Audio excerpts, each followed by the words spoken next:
Namo Amida Butsu. Namo Amida Butsu. Good morning. This is the first Sunday in August, and therefore we will have a Shotsuki service.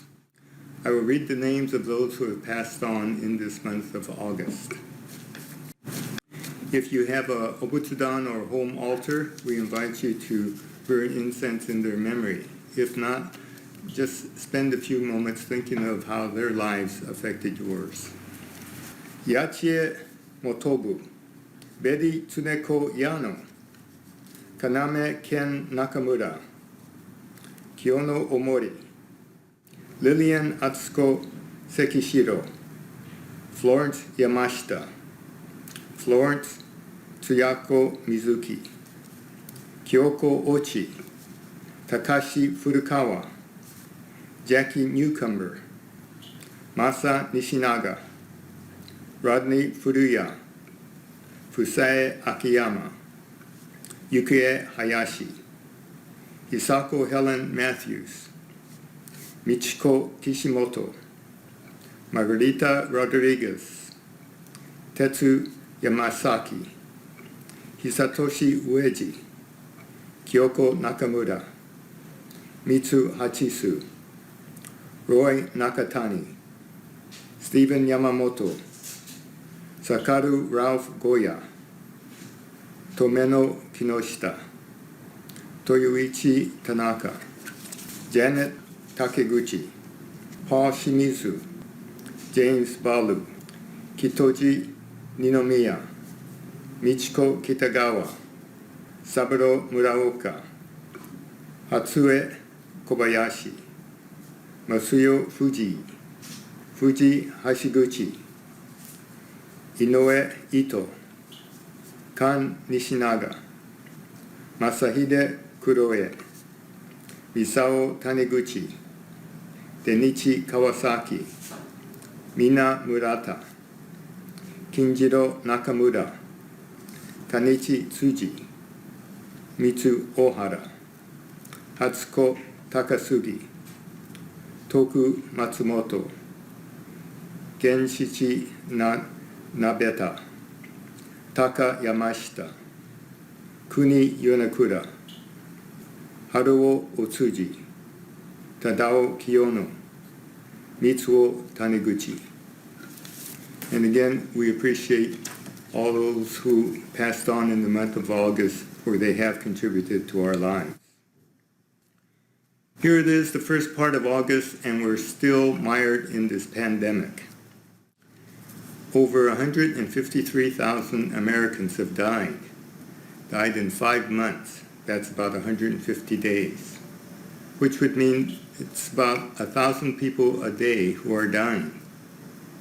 We can think of 3 or 4 airliners crashing every day, 1,000 people. And yet we are still in this pandemic. And yet we have the means to correct it. We know how to do that if we follow the guidelines of the health professionals, to stay isolated, wear a mask when we go out, keep a distance from each other, wash our hands. We have all these things, and yet we're mired in this pandemic.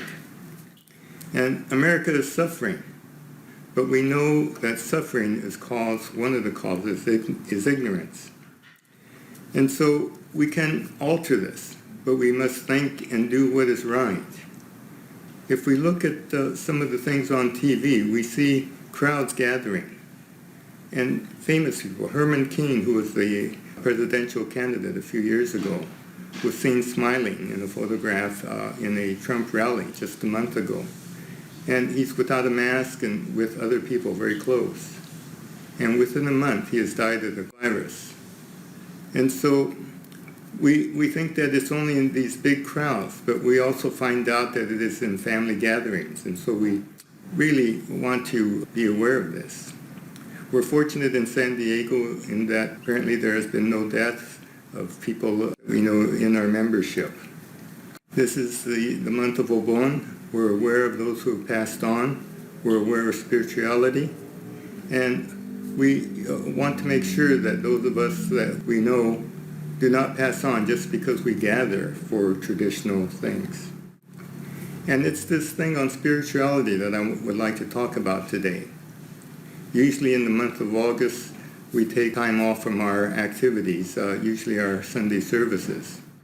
But because of the isolation of this pandemic, we are going to continue these Sunday videos and also our Wednesday night Buddhism 1, 2, 3. And that's a time where we can discuss some of these things and ask questions. It's a unique time in American history, and actually world history, where the whole world is affected by this pandemic. The whole world's economy is also affected. Everything is stopped. And so it's a time when actually we're isolated at home, we have time to think, and we can think whether our lives are being lived in a proper way. The lives that we had in January and February of this year was considered normal. But now we can kind of look at it and analyze it. What is our life about? You know, we can think about how we gathered, how we had fun, making a living, all these things. But what is our life really about? Is it about shopping? Is it about acquiring goods?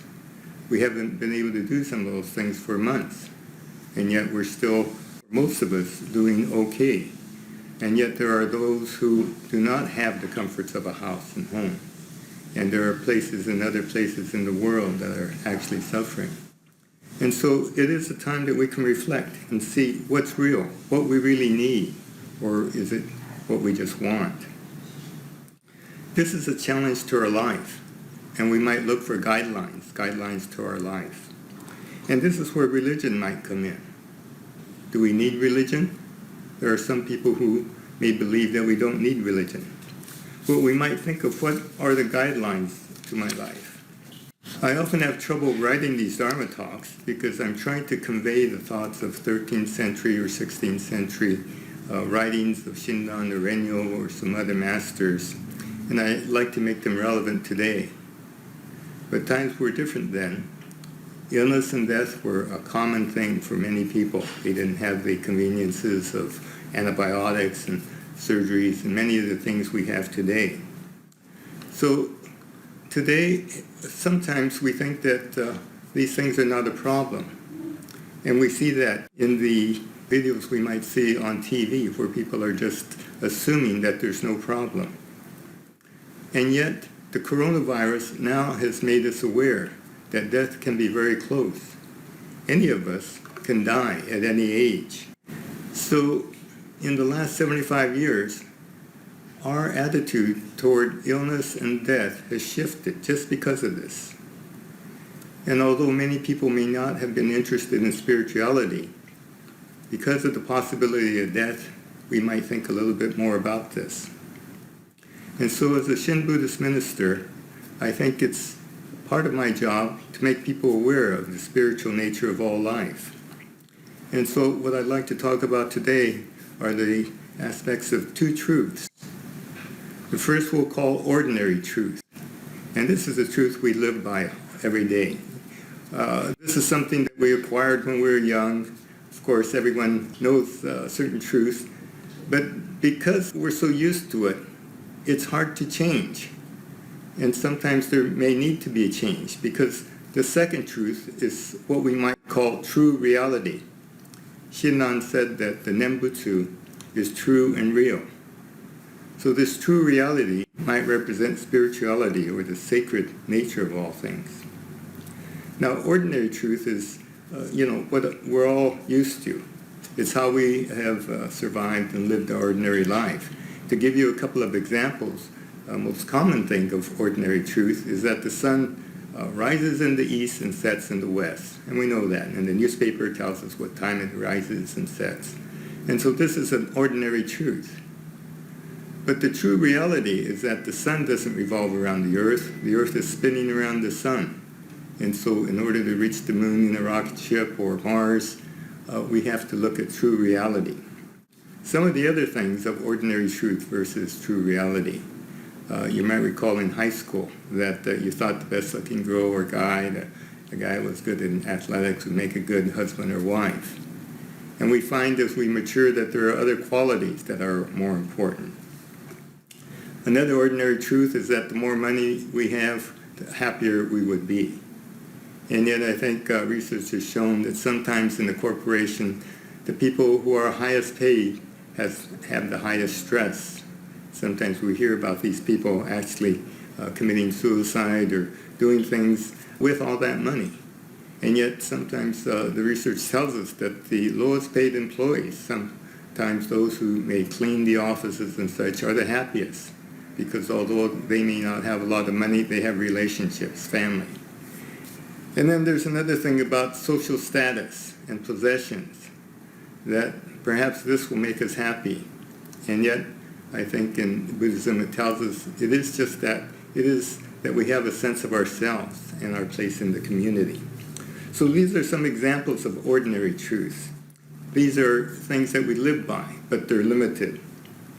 True reality is a little more difficult to explain because we can't see it. It's in a different dimension. And we can think of ordinary truth as being on a horizontal plane, things we have every day. And true reality is on this vertical plane of spirituality. And my job as a minister, I think, is to convince us that life is essentially spiritual, but it's hard to see. It's not on the ordinary plane. So it's a difficult concept. And so what we've been doing is introducing this on the ordinary plane, using something like gratitude, that the shift I talk about from please to thank you is something that can make our ordinary life happy. Now, shifting from please to thank you may just be an idea unless we practice it. If you've actually tried to think of something to say thank you every day and practice this shift, you'll see the value of it. If you haven't done the practice, then these are just words that might be a good idea. But this practice in ordinary life can also lead us to true reality. Because when we wake up to the real value of life, all we can do is say thank you. Namo Amida Butsu. Now, in ordinary truth, we see that each of us is separate. We look around, people are walking differently, we have different ideas, we talk differently. And yet, what does Buddhism tell us? True reality is interdependence.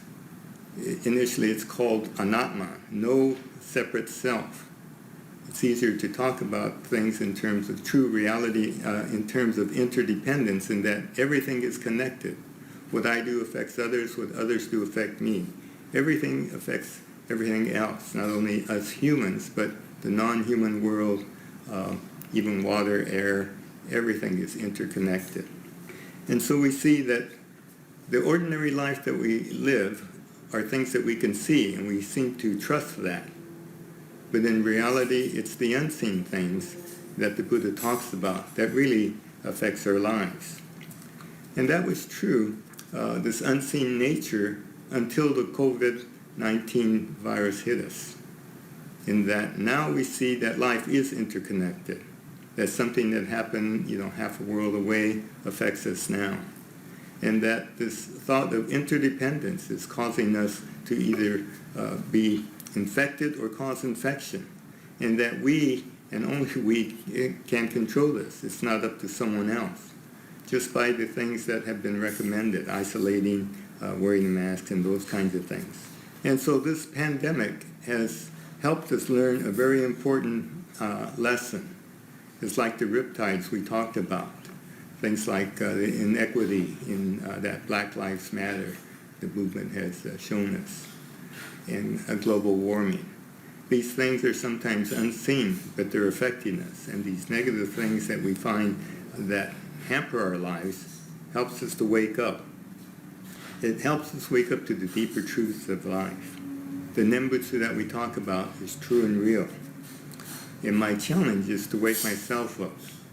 And I'm trying to enlist all of you to help me wake up. Because it's in helping each of us wake up to this true reality of spirituality that we can affect the lives of others. Namandabs helps us in our ordinary life. As I said, we can see and be grateful for all the little things that affect us, and actually the deeper level of life itself. True reality connects us with each other, that we see that we affect each other's life in small ways and in large ways. To be affected not only perhaps with the virus, but that we can help others in their isolation just by making a phone call. And this true reality connects us for all time. Today we're observing Shotsuki, where we honor the lives of those who have passed on. Namandab's true reality, the spirituality, connects us from the past, the present, and the future. And so we know that all of us will pass on, and after we pass on, we will still be connected. And it's connected by this true reality, Namo Amida Butsu, spirituality. And so please join me in expressing our deepest appreciation for this truth that we have learned through the Dharma, the Buddha's Dharma, teaching us that we can access this, and we don't have to be in the temple, we don't have to be in a certain place, we don't have to do certain rituals. These are all helpful in helping us wake up to this true reality. And as Shin Buddhists, we have what's called the Nembutsu, Namo Amida Butsu, simple words, not a petition, but an expression of gratitude for appreciating the fact that all others, the efforts of all others, has helped us wake up to this beautiful thing we call human life. So please join me in expressing our deepest appreciation to all those who have passed on, and by reciting the Nembutsu. Gassho, Namo Amida Butsu, Namo Amida Butsu, Namo Amida Butsu, Namo.